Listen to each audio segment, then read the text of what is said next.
Дикиджиев, Петър.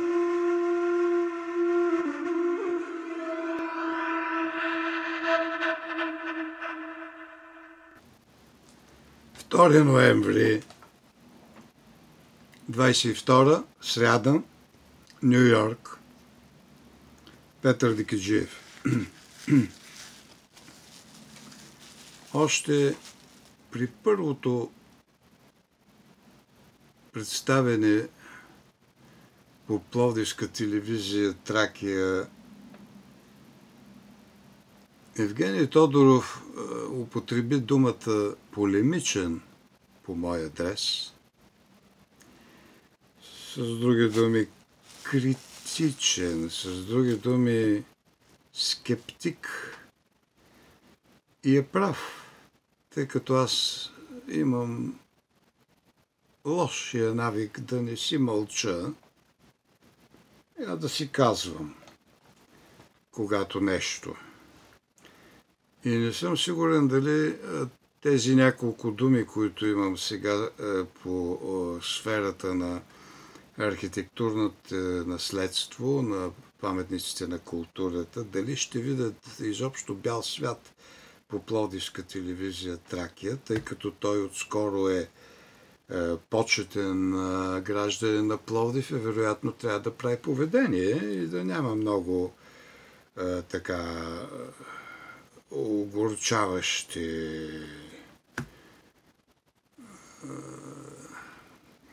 съдържания в неговите програми. Но аз трябва да си кажа, аз искам думата. Ако не в телевизията, то това ще попадне в моя YouTube чанел. Те са 3 сфери, за които ми се иска да кажа. Децентрализацията на паметниците. Другото е ограничаване само за национално значение на обхвата на института, а и за смехотворното фасадьорство. Мярна ми се едно такова становище, че, видите ли, ние поддържаме и се грижим за фасадите. И показваме фасади. Тук всеки второкурсник в архитектурния факултет може да изгърми, да бъде скъсан, ако почне да разсъждава архитектурата по-отделно на фасади, на разрези. Това са видове чертежи, да, но самата сграда не може да бъде отделно третиран на нейната фасада от нейната същина. Фасада, коя е южната фасада или след ъгъла другата фасада, може ли за нея да стане дума? Ами задната към задния двор? Това са глупости, това са просто неграмотни и невежествени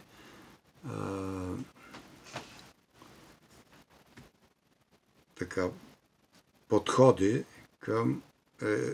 към ценностите. И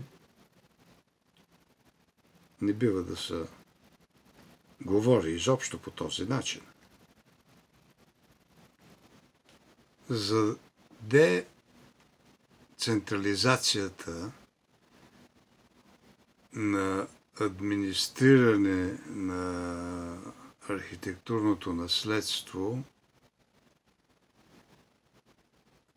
може да се говори в такъв аспект. Аз имам ясен спомен, че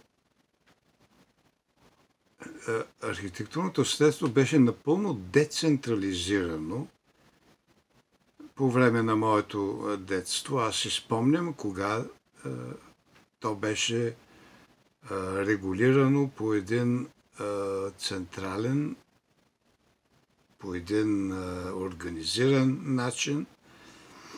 Когато бях дете, а пък аз единствено от всички деятели по Стария град съм израсъл на върха на Трихълмието, в най-високо поставената къща на Пловдив, тази на адвокат Ангел Станков на върха на скалата над камбанарията на Света Петка, старата. Когато аз бех дете,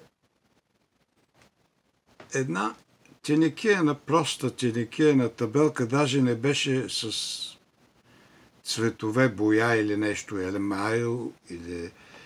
Не, тя беше просто пресована тенекия, на която пише обявено за старина. Старина, че старо, то се вижда от пръв поглед, няма нужда от табелка, но какво значи обявено?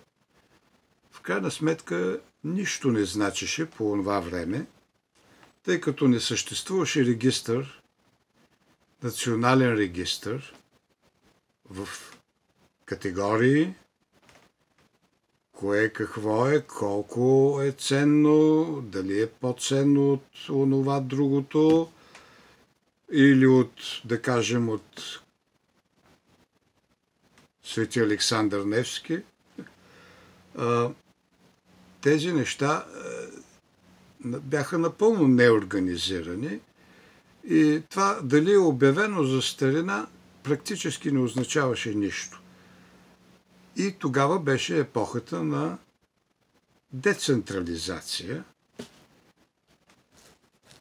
която беше въведена от великия фолклорист, бих казал, професор-архитект Пейо Бербенлиев, чието монументално дело и принос към българската култура напоследък сякаш се пренебрегват, те се забравят покрай разни кампании, да кажем колко е велик Начо, който обезлюди Стария Пловдив, като изсели достойните кореняци, стари семейства, които са градили града. Той ги махна, за да им отнеме имотите. Сега тези имоти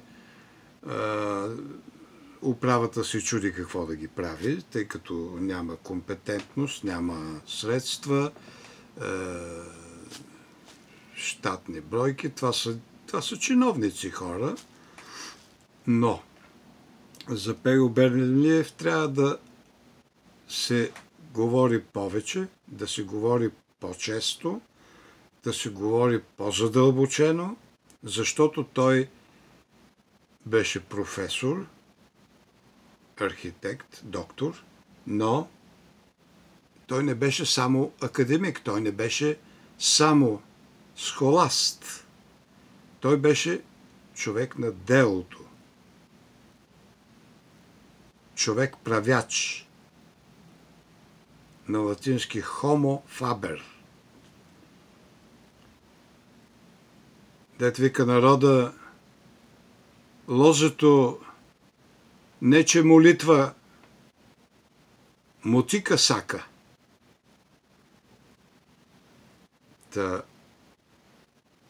Този човек има инициативата, има идеята, инициативата да организира, да оформи, да образува една държавна дейност, организирана с средства от Министерство на културата, по физическо укрепване, действително дюлгерско укрепване на отиващи се от старост архитектурни ценности. И тази дейност той беше така добре структурирал, така добре организирал, че тя имаше и научна, и историческа, и теоретическа, но най-вече и практическа страна и част с многобройни специалисти, майстори с златни ръце, които умееха. То не е само да се приказва и да се размахват дипломи и удостоверения. Не. Човека с теслата, бичкията, с мистрията знае как да направи. От всички днешни деятели и от всички днешни доценти и академици го е жълтото училище, чета вчера Ивайло Дернев гневно напомня, че жълтото училище, което не е някаква сграда с финтифлюшки, тя е без еркери, тя е без кубилици, тя е без стенописи, тя е солидно, скромно, здраво изградена, като за вечни времена, с дебели стени. Десетилетия наред престъпниците, доцентури и хабилитирани академици оставили да се олива, няма да качат едни майстори на покрива да притърсят керамидите и да направят улуците и водостоците, за да трае то е строено като за вечни времена. Тъкмо такава беше гениалната идея на Пер Бебенлиев, че от конференции, симпозиуми и от дървени философи, многознайници и от коткодякане старините не са подпомогнати. И освен това, той се беше много правилно насочил, че изпращаше младите архитекти. В Пловдив сме трима. Първо отиде даровитият мой колега Иван Мандаджиев в 1974 година. Аз бех изпратен в 1975-та. В 1976-та отиде Румяна Пройкова в Международния център на ЮНЕСКО по реставрация и консервация, който се намира в Рим, в Трастевере, който се различава принципно и съществено от частни на търговски принцип, такива печалбарски учебни заведения, като сегашната много пропагандирана школа Файо в Франция, която е местна, тя е локална, тя е колкото и да е хубава. Ние знаем, че французите имат една склонност към сантимент, към сърцераздирателно отношение към старините. Например, техният Каркасон, прочутия Каркасон, той половината е измислица. Това е оперета. Върху някакви останки, там има доразработки, там има допълнителни разхубавявания, каквито, например, в България се опитваше един Божидар Димитров и Юрий Фърков да насъдат по небет тепе разни хрелеви кули или кой знае какви чудеси, което е фалшификат. Божидар Димитров като директор на Националния археологически музей е престъпник в смисъл, че той направи копия на Панагюрското златно съкровище и сега Панагюрско съкровище, да, имаме в 3 размера. В какъв да ви го завием, госпожо?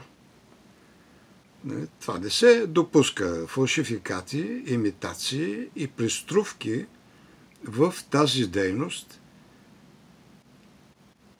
предизвикват присмех, заслужен присмех, подигравка и ставаме за смях.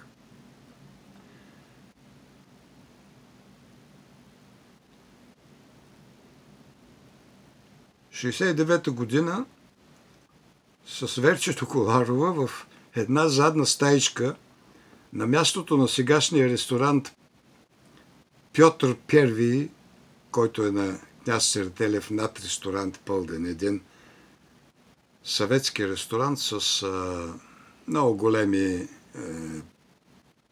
претенции, който е фалшификат, който е просто едно съчинение, напълно недостойно за резерват. В резерват такива неща не се правят. Такива неща се правят в Мичкюр.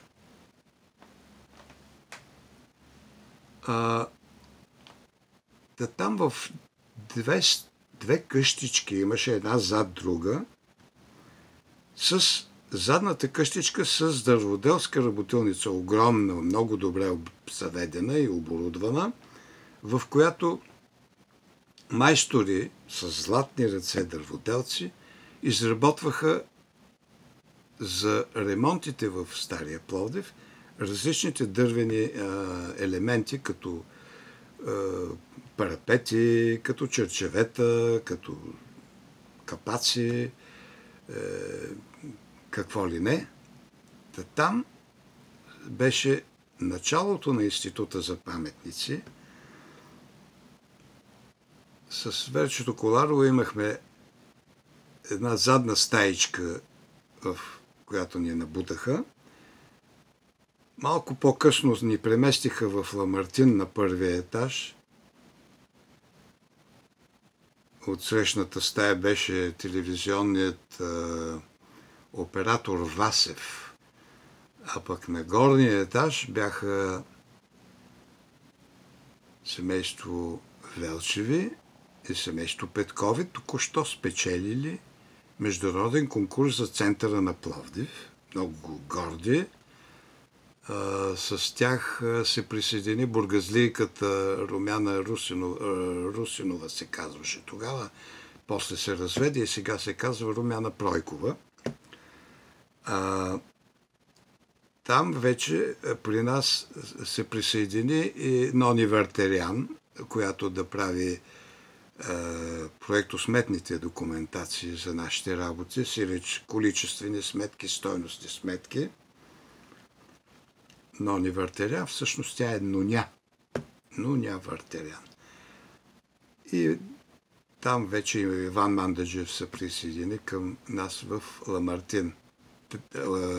Други архитекти до тогава в Пловдив не е имало с такава профилировка. Идваха от София Никола Мушанов, един прекрасен и много компетентен и много даровит специалист, и неговата сянка, архитект Златка Кирова, които възстановиха Мевливихането и го направиха най-елегантния ресторант в Пловдив, Пълдин, с подземия, в които има археология, с пристройки, в които има световно равнище кухня и много други задачи. Те от София идваха в командировка в Пловдив. Но тогава вече се образува като групов ръководител архитект Дино Панчев. Той професор, архитект Младен Панчев стана по-късно. В лесото той преподавал на лесотехниците, на лесничеите и на ландшафтните архитекти. Се образува група Пловдив с 3 Коларова, Дикеджиев и Мандаджиев архитекти на място. Но оттам нататък в рамките на такъв един разговор никакъв начин няма даже да загадна през 70-те, през 80-те години колко много работа, ама като кажа работа, това не е коткодякане, това не са протестни шествия и така нататък. Ние нямахме време да се наспим, да изтупаме прахоляка от скелето, да легнем да се наспим години наред. Това бяха 15 години от най-хубавите ми, от младостта ми в това поприще. Аз работих от 69 до 85 януари, когато отпътувах. Вече стана ясно, като събориха Баня Тракия, този хубав хамам на Житния пазар, като станаха редица други неприемливи неща, разбрах, че можем да погледнем към други хоризонти.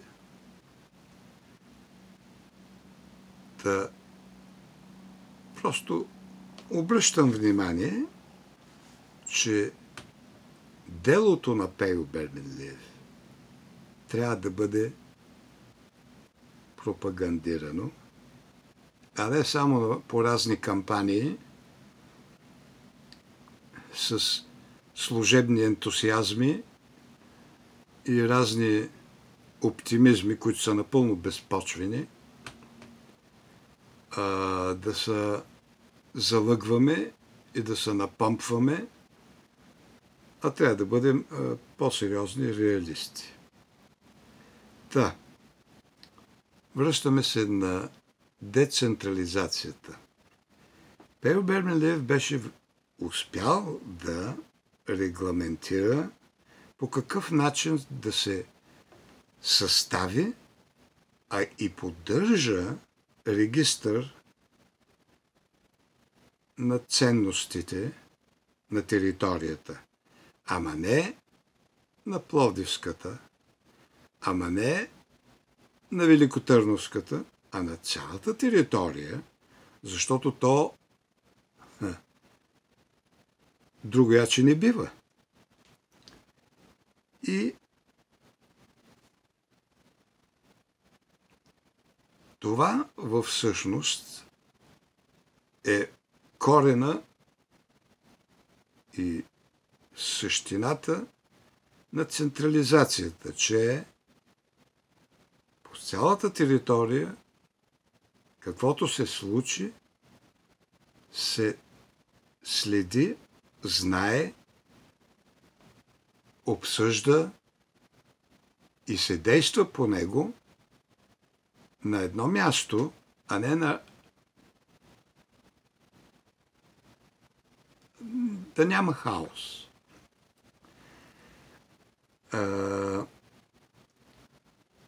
Да се децентрализира това, ще рече по места, по окръзи, или по области, или по селища, или по общини, да има по някакъв чиновник, колко квалифициран, с какъв вид диплома, с какъв вид подготовка, с какъв вид менталитет, колко разбиране той има, че да администрира старините в своята зона, в своя район. Откъде ще ги намериш? Такива хора няма. На практика, дайте да видим сега. Пловдив си е Пловдив и е много разбираемо, че ще тръгнем с една чантаджията тръгва да тормози, който притежава собствениците на стари, интересни къщи, сгради, да я вади душата. Абе защо вие не поддържате? Тук има изронена мазилка, тук не знам какво си, що, и да им вади душата, да ги тормози с надеждата да изкашлят нещичко, или пък да са с приятели и така, айде, вие сте наши хора, няма да критикуваме вас, обаче вашия комшия ще има проблеми. По този начин в Пловдив, да кажем, обаче съществуват места, като в един момент България изнамери боженци. Ами Жеравна, ами тези китни селца, в които вече даже няма по две бабички в единия край на селото и в другия край друга. Не можеш да вадиш душата на никой. Никой не е отговорен. Населението се е махнало оттам. На хартия се води собственост на някои наследници. Обаче оттам нататък, хубаво, има обекти без собственици. Да кажем, Казанлъшката гробница, Боянската църква, Мадарския конник. Кого ще тормозиш, че е обрасъл и буренясал? Мадарския конник. Изведнъж се оказва, че ако трябва да се децентрализира администрацията на старините, това значи, че старините остават практически безстопанствени. По добре известния принцип, че спасяването на давещите се е задача на давещите се.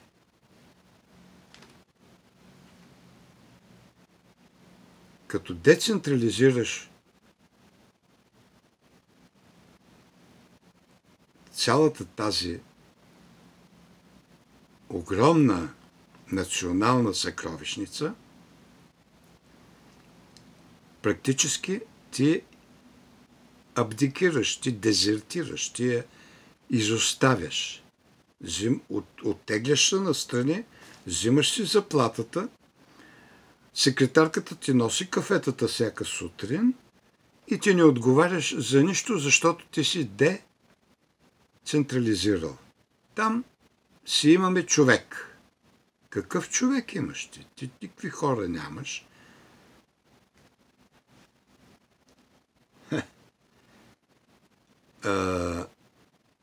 Много важен тук елемент е, че също в законодателството се замисля институтът да се занимава и да отговаря единствено само за паметници от национално значение, от категория национално значение. Сега, както знаем, регистъра има категория национално значение, има категория световно значение. По-надолу са категория местно значение, които не са чак национално, но трябва да ви кажа, че това са най-значителните и най-многобройните паметници на културата на българската нация. Те са от местно значение. Те не са от световно. И вече по-надолу са паметниците в ансамбъл, група къщи, някакъв прекрасен пейзаж от къщи. И още по-надолу са тези, които са за сведение, които само се документират, фотографират, правят им се няколко чертежа и вече биват оставени на да си изживеят живота на общо основание. Да се ограничи Института за паметници, или както сега, колкото по-усложнено е заглавието и съкръщението, от трите букви, които Пейо Бербелниев беше поставил, Институт за паметници на културата, ИПК, който беше в последствие признат за национален, та стана НИПК. Сега са някакви сложни съкръщения, но института не може да бъде отговорен само за националните паметници и всичко останало да бъде изоставено. Това отново представлява дезертиране, абдикиране. А от друга страна, щатът трябвало да се разгърне, да се удвои, утрои. Много повече хора трябва да бъдат подчинени на този институт. И се говори как на времето били 2000, някакви хиляди. Те бяха хиляди, но това включваше дюлгери, това включваше зидари, мазачи, това включваше дърводелци, резбари, майстори с златни ръце. Те не беха чиновници, те не беха чантаджии. И тук-таме имаше архитекти, които водят тази дейност, защото тази дейност не е просто ремонтна дейност. Тази дейност има дълбока философия, има си свещени принципи,